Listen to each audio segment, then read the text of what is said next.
The first time I saw Ethan, he was standing at the bar of a crowded downtown lounge, his tailored suit somehow impervious to the chaos around him. Everything about him exuded confidence. The way he leaned against the counter, his easy laughter, and that magnetic smile that seemed to light up the room. I was with friends, sipping overpriced cocktails, but from the moment he caught my eye, it was like everyone else had faded into the background.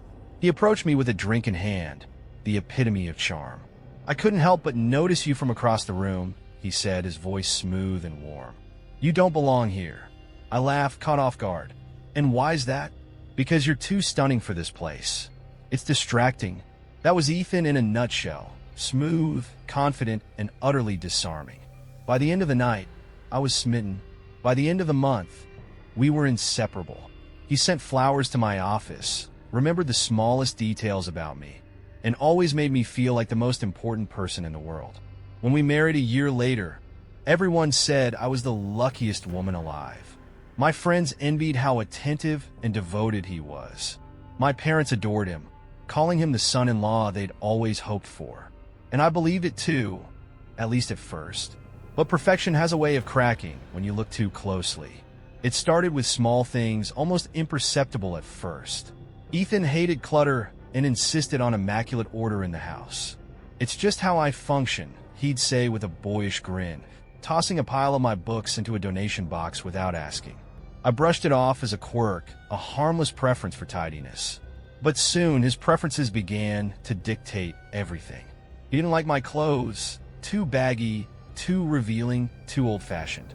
He'd buy me new outfits, insisting I dress in ways that reflected his tastes better. He didn't approve of my friends, too loud, too opinionated, too single. One by one, I stopped returning their calls. When I complained, he'd laugh it off, saying, "I'm just helping you grow, babe. You'll thank me later."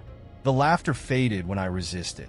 One evening, I told him I was meeting my sister Claire for dinner. His expression darkened. "Didn't we agree you'd let me know before making plans?" "I'm just grabbing a meal with Claire. It's no big deal." "It is to me," he said, his voice cold and sharp. "I thought we were a team. Why don't you want to spend time with your husband?" The guilt gnawed at me, even though I knew I wasn't in the wrong. I canceled on Claire that night. The first time he raised his voice, it left me stunned. We were arguing about something trivial, groceries or bills.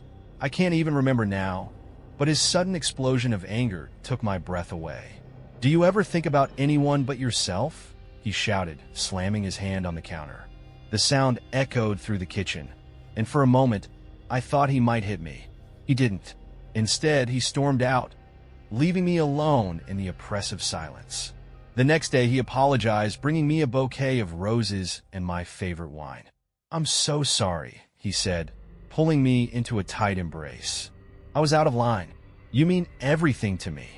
I wanted to believe him, so I did. But the apologies became a pattern, a cycle that repeated itself with increasing frequency. The flowers, the gifts, the sweet words, they all blurred together, overshadowed by the sting of his growing cruelty. One evening, after Ethan had gone to bed, I grabbed my phone and texted Claire. "Can we talk? I think something's wrong." Her reply came almost instantly. "Of course. What's going on?" I hesitated, my thumb hovering over the screen. How could I put it into words? How do you explain that your husband, the man everyone adores, has turned into a stranger? Finally, I typed, "It's Ethan. He's different. I feel like I'm walking on eggshells all the time." I was about to hit send when I heard a noise behind me. My stomach twisted as I turned and saw Ethan standing in the doorway, his face illuminated by the glow of my phone. He didn't say a word, just walked over, plucked the phone from my hands, and read the text. My heart pounded in my chest as he set the phone down and looked at me with a smile that didn't reach his eyes. "Loyalty is everything in a marriage," he said, his voice low and measured. "Don't you agree?" I nodded, too afraid to speak. He leaned in and kissed my forehead, his lips cold against my skin. "Good. Let's not forget that." That night, I lay awake, staring at the ceiling as silent tears streamed down my face. I felt like a prisoner in my own home, trapped by a man who wore his charm like a mask.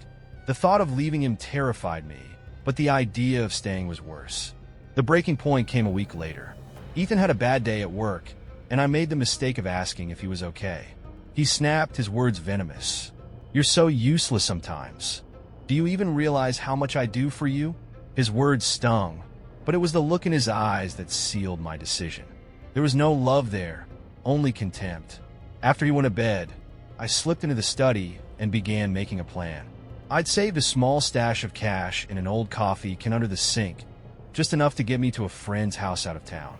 I'd pack a bag, leave while he was at work, and figure out the rest later. As I scribbled down my plan, my hands trembled. For the first time in years, I felt a flicker of hope. I didn't know what the future held, but I knew one thing for certain. I couldn't live like this anymore. I waited until I heard Ethan's car pull out of the driveway before I made my move. My heart was racing as I listened to the fading hum of his engine.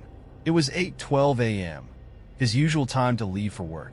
I had calculated every detail over the past few days. When he left, how long it took him to reach the office, how much time I'd have before he might return unexpectedly. I couldn't risk overthinking it now. I grabbed the small bag I'd packed, just a change of clothes, some cash, and my ID, and slipped out the back door. Every step I took toward freedom felt unreal, like a dream I might wake from at any moment. The crisp morning air stung my face as I hurried to the bus stop 2 blocks away. My hands gripped the straps of my bag so tightly that my knuckles ached. I told myself over and over that I could do this, that Ethan would never find me. For the first time in years, I felt a flicker of hope. Then I heard the car. At first, I didn't register the sound, too focused on my plan to notice.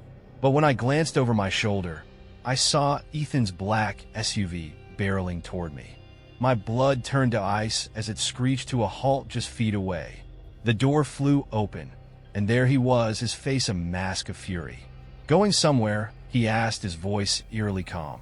I turned to run, but he was faster. His hand closed around my wrist like a vice, yanking me backward. My bag fell to the ground, spilling its contents onto the pavement.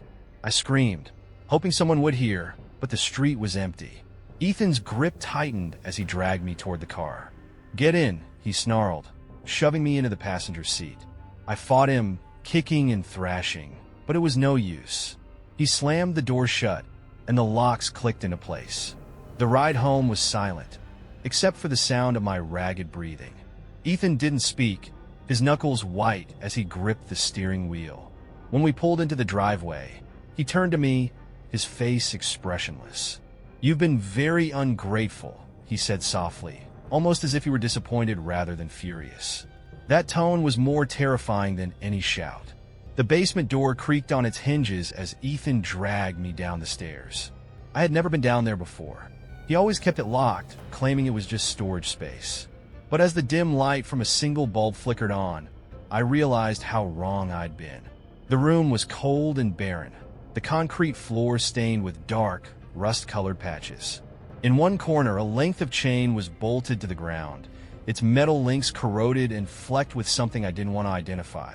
Scratches marred the walls, thin and jagged, as though someone had clawed at them in desperation. Panic rose in my chest as Ethan shoved me toward the center of the room. "You want to leave so badly?" he said, his voice dripping with venom. "Fine, you can stay here until you learn some respect." He turned and walked out without another word, slamming the heavy door behind him. The sound of the lock sliding into place echoed through the room. I was trapped. Time lost all meaning in that cold, dark place. At first, I screamed and pounded on the door, hoping someone would hear me. But no one came.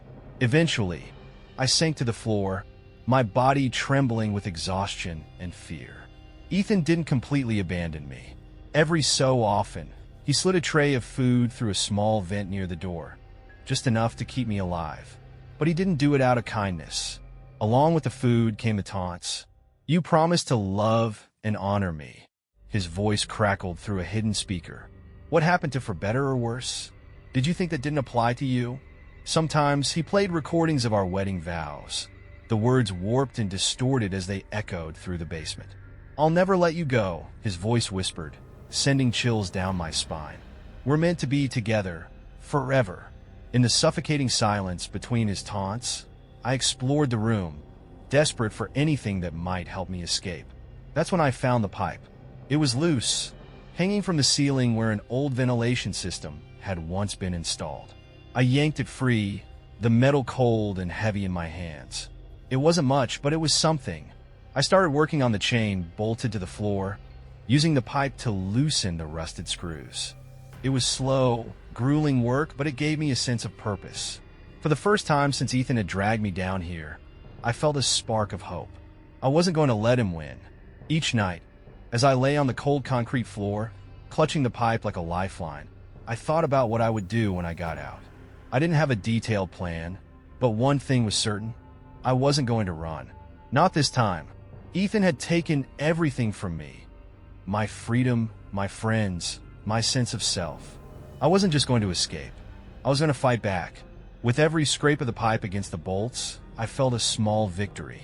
It wasn't much, but it was enough to keep me going. I didn't know how long I had before Ethan decided to come back, but I was determined to be ready. I had lost track of how many days I had been in the basement. Hunger gnawed at my stomach, and my muscles ached from sleeping on the cold concrete floor. My escape attempts had been painstakingly slow, the rusted bolts on the chain barely loosening despite hours of work. Each time I heard footsteps overhead, my heart raced. Was this the moment Ethan would come back? And if he did, would I be ready? I clutched the pipe I'd pried loose, its cold surface slick with sweat from my trembling hands. I had replayed this confrontation in my head countless times, imagining every detail. The way I would swing, the angle of the blow, the precision it would take to make him regret underestimating me. But imagining it was one thing, doing it was another. When the door creaked open, it felt like a dream, surreal and terrifying. Ethan stood there, silhouetted against the harsh light from the hallway above. He held a bottle of whiskey in one hand, the amber liquid sloshing as he swayed slightly. His tie was loosened, and his shirt was wrinkled, like he'd just come back from a long day of playing the perfect husband at work. "Well, look at you," he slurred, stepping into the room. His voice was thick with mockery. "I was starting to think you'd gone feral down here." I didn't move, forcing myself to stay as still as possible. My heart thundered in my chest, but I gripped the pipe tightly, hiding it behind my back. Ethan sauntered closer, the bottle dangling from his fingertips. "You know, I thought some time to reflect would make you grateful. But here you are, looking just as pathetic as the day I dragged you down here." He crouched slightly, meeting my eyes with a smug grin. "What do you say, huh? Ready to apologize? Ready to admit you're nothing without me?" I could smell the alcohol on his breath, sharp and acrid. He leaned closer, his shadow falling over me, and I felt my body tense like a coiled spring. That was when I struck. The pipe connected with his shoulder first, the force of the blow knocking him off balance. He staggered back, dropping the whiskey bottle, which shattered against the concrete floor. For a split second, he looked stunned, his confidence evaporating as he processed what had just happened. "You bitch," he spat, lunging at me. I swung again, aiming for his head, but he caught my wrist. His grip was iron tight, twisting my arm until the pipe clattered to the ground. Before I could react, he shoved me backward, sending me sprawling onto the floor.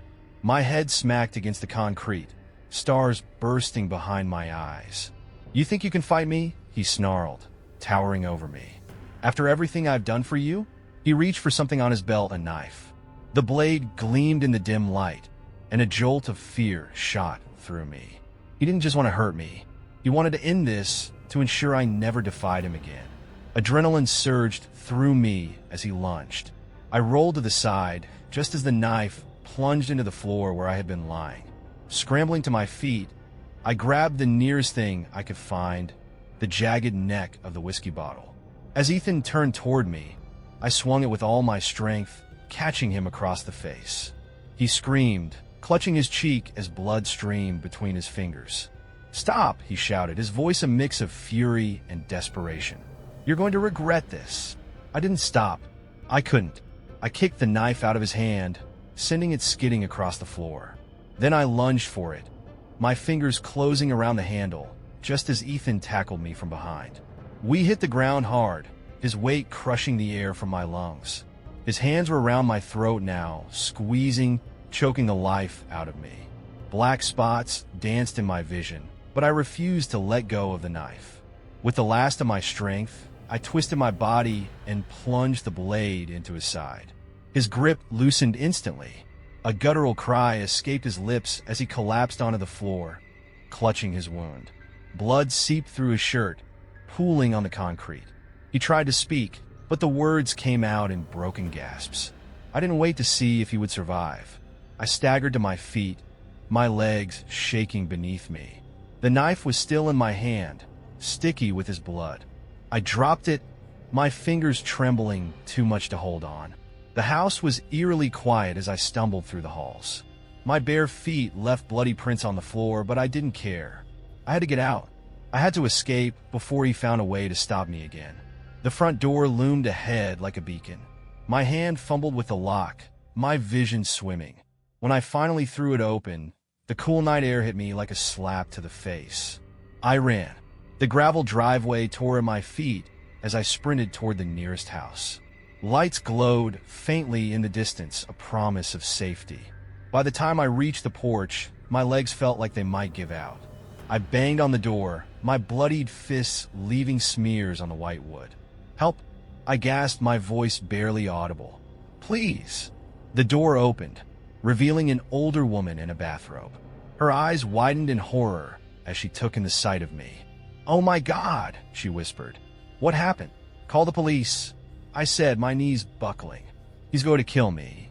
The last thing I saw before everything went dark was her reaching for her phone, her voice trembling as she shouted for her husband. For the first time in what felt like an eternity, I wasn't alone. The hospital room was sterile and suffocating. The sound of beeping monitors, the sharp antiseptic smell, and the fluorescent lights made everything feel unreal. I stared at the 4 in my arm, trying to focus on its rhythm as a nurse bustled around me, her soft murmurs drowned out by the static of my own thoughts. Ethan was alive. I had stabbed him, left him bleeding in the basement, but he hadn't died. I'd overheard the officers in the hallway. Stable condition, they'd said, like it was some kind of victory. Stable condition meant he would recover. Stable condition meant he would come back. A detective had visited me earlier that morning, clipboard in hand, and skepticism written all over his face. "You're safe now," he'd said, as if those words had the power to erase everything. I didn't believe him. I didn't feel safe. Not when Ethan was still breathing. The media latched onto the story like vultures to carrion. Ethan wasn't just any man. He was a rising star in the corporate world, a philanthropist with a spotless reputation. His family made sure everyone knew about his achievements, the charities he supported, the awards he'd won, the picture-perfect marriage we presented to the world. The headlines painted him as a victim, a tragic figure undone by his wife's instability. "Wife stabs beloved husband in brutal attack," read one. Another speculated, did her mental health issues lead to violence? They called me erratic, dangerous, emotionally unhinged. They dredged up old photos of Ethan and me smiling at charity events, twisting them into proof of his supposed devotion. No one showed the bruises he left on my arms or the broken woman he kept locked in a basement. Ethan's family spared no expense in their defense. His lawyer, a smug man with a reputation for winning impossible cases, stood before a wall of cameras, feeding the narrative. "This is a tragic misunderstanding," he said. "My client has always been a loving husband. Unfortunately, Mrs. Carter has struggled with mental health issues for years, leading to this regrettable incident." The lies burned. I wanted to scream, to tell the world what Ethan had done. But every time I opened my mouth, I felt the weight of their disbelief. Even people I thought were on my side started to falter. "Are you sure it happened the way you remember?" one old friend asked during a phone call. "I mean, he seems so normal." I hung up on her. They put me in a safe house after the first wave of death threats. A modest apartment in an undisclosed location, monitored by a rotation of officers who assured me I'd be protected. I didn't feel protected. I felt caged, watched, as if the walls had eyes. The paranoia grew worse with every passing day. I double-checked the locks on every door, stuffed towels under the windowsills, and kept a kitchen knife under my pillow. Sleep was elusive. Every creak of the floorboards sent my heart racing. One morning, as I scrolled through my phone, trying to distract myself, I found them. Photos I didn't remember taking. Images of me, asleep in the bed at the safe house. The angles were wrong, as if someone had stood in the corner of the room, watching me. My breath caught in my throat as I swiped through the gallery. There were 5 photos in total, each more chilling than the last. The first was a wide shot of the room. The second was closer, showing my face partially obscured by the blanket. By the last, the camera was so close that I could see the faint rise and fall of my chest in the dim light. I dropped the phone, my hands trembling. Someone had been here. Someone had stood in this room, inches from where I slept, and I hadn't even known. I reported the photos to the officers assigned to me, but their reaction only deepened my dread. They exchanged uneasy glances, speaking in hushed tones as they examined the images. "There's no sign of forced entry," one of them said. "Are you sure you didn't take them myself?" I snapped. Why the hell would I do that? He raised his hands defensively, but I saw the doubt in his eyes. It was the same doubt I'd seen in everyone else's since this nightmare began. No one believed me. That night, I lay awake in the dark, gripping the knife under my pillow. Every shadow seemed to move. Every sound felt like a threat. The photos looped in my mind, the unsettling thought that Ethan wasn't acting alone gnawing at me. He had always been calculating, always one step ahead. He knew how to manipulate, how to make people doubt what they saw with their own eyes. Had he planted someone in the safe house? Had he convinced someone to keep me afraid, to ensure I'd never feel secure? I replayed the discovery over and over, trying to make sense of it. Was this another of his games? A warning? Or something worse? When I finally drifted into a fitful sleep, it was filled with nightmares of Ethan's face, bloodied but smiling. His voice echoed in my mind, taunting me with the same words he'd whispered through the basement vent. "I'll never let you go." I woke with a start, drenched in sweat, the knife clutched tightly in my hand. For a moment, I thought I saw a figure standing in the doorway, but when I blinked, it was gone. The illusion of freedom had never felt so fragile. The courthouse was a labyrinth of cold marble and polished wood, its grandeur an oppressive weight. Every step I took toward the courtroom felt like dragging my body through quicksand. I clutched my lawyer's arm for balance, trying to ignore the stares from the crowd of journalists and spectators gathered outside. Cameras flashed, voices clamored for a statement, but I kept my head down. Today would decide everything. When I entered the courtroom, my heart dropped. There he was, sitting in a wheelchair at the defense table, his face pale and drawn, a bandage visible above his shirt collar. Ethan looked every bit the tragic figure his lawyer had painted him to be. His eyes scanned the room, landing on me. For a moment, our gazes locked, and he smiled, a faint, almost imperceptible twitch of his lips, but enough to make my stomach churn. The trial had been brutal from the start. Ethan's defense team spared no expense, twisting every moment of our marriage into a story of a loving husband pushed to the brink by a volatile wife. The narrative was simple and horrifyingly effective. I was ungrateful, unstable, prone to fits of hysteria. They presented photographs of me looking disheveled, screenshots of out-of-context messages, and even old social media posts that they claimed revealed a pattern of erratic behavior. And today, they unveiled their final weapon. Ethan's lawyer rose with an air of triumph, holding a slim, leather-bound notebook aloft. "Your Honor," he began, "we have new evidence that sheds light on Mrs. Carter's true intentions." My breath caught in my throat. "What evidence?" He opened the notebook, flipping through pages as he spoke. "This is Mrs. Carter's journal, recovered from her belongings after the incident. In it, she details her hatred for my client and her plans to harm him." I froze. My lawyer objected, demanding authentication, but the judge allowed the journal to be admitted. I stared at the pages, filled with handwriting that eerily resembled mine, but twisted into venomous fantasies I had never conceived. "I hate him," one entry read. "One day, I'll make sure he pays for what he's done." Another page detailed a fictional plan to poison him, complete with imagined dates and times. "It's a forgery," I shouted, rising from my seat. "I've never seen that before." The judge banged his gavel. "Order in the court. Mrs. Carter, you will remain seated." But it was too late. The damage was done. The jury's expressions shifted, doubt clouding their faces. The false narrative Ethan and his lawyer had crafted was solidifying before my eyes. As the defense rested, I glanced around the room, desperate for an anchor. My gaze settled on a figure sitting near the back of the courtroom. At first, I didn't recognize her. She was partially obscured by the crowd, her head tilted down. But then she looked up, and the world tilted beneath me. It was Claire. Her eyes met mine, and something in her expression, a flicker of guilt, of knowing, made my blood run cold. Memories clicked into place, forming a sickening picture. Claire's insistence that I give Ethan a chance, her dismissal of my fears, the way she avoided me when things started to escalate. She had known. She had been part of this. The courtroom seemed to close in on me, the air thick and suffocating. How long had she been working with Ethan? Had she betrayed me from the start? Or had he manipulated her too? I wanted to scream, to confront her, but the judge's voice cut through my haze. "Ladies and gentlemen of the jury, have you reached a verdict?"